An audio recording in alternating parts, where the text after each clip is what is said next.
សួស្តីថ្ងៃនេះខ្ញុំសូមណែនាំនាឡិកាឆ្លាតវៃស៊េរីថ្មីមួយនោះគឺ Langes Basel ហើយ Basel ត្រូវបានរចនាឡើងរូបរាងបែបសាមញ្ញតែទាន់សម័យវាមានមុខមូលហើយមានប៊ូតុង2នៅផ្ទៃចំហៀង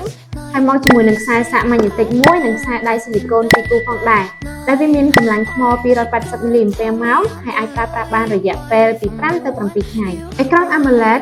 1.43 អ៊ីងដែលបង្ហាញពន្លឺបានយ៉ាងច្បាស់ល្អជាមួយនឹងទំហំ 46.5 មីលីម៉ែត្រដែលមានទម្ងន់ស្រាលសមស្របសម្រាប់លោកអ្នកប្រើប្រាស់ប្រចាំថ្ងៃប៊ូតុងបង្វិលសម្រាប់បញ្ជាងាយស្រួលក្នុងការប្រើប្រាស់និងការផ្លាស់ប្ដូរទាំងនាឡិកា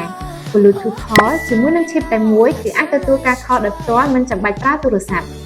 អ្នកជំនួយសំឡេង Voice Assistant បញ្ជាដោយសំឡេងសម្រាប់ការប្រើប្រាស់ប្រចាំថ្ងៃហើយក៏អាចត្រួតពិនិត្យសុខភាពនិងប្រភេទកីឡាការវាស់ចង្វាក់បេះដូងការវាស់សម្ពាធឈាម stress និងកីឡាចលនាជាច្រើនមុខទៀតកម្រិតការពារជម្រាបទឹក IP68 ទាំងនាឡិកាច្រើនជាង100ប្រភេទអាចបដូរផ្ទាំងតាមបែបផែនផ្ទាល់ខ្លួនបាន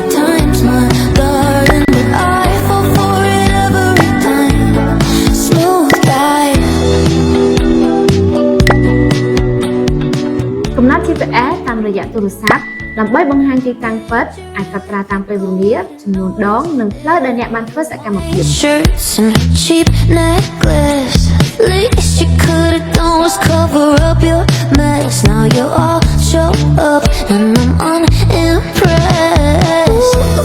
ការប្រើប្រាស់ app Fit ក៏គាំទ្រដោយភាសាខ្មែរផងដែរ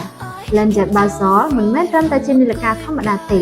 សុខភាពនិងសកម្មភាពត្រូវបានត្រួតពិនិត្យជាប្រចាំប្រសិនបើលោកអ្នកកំពុងស្វែងរកនាឡិកាឆ្លាតវៃ Basel នេះជាជម្រើសដ៏ល្អ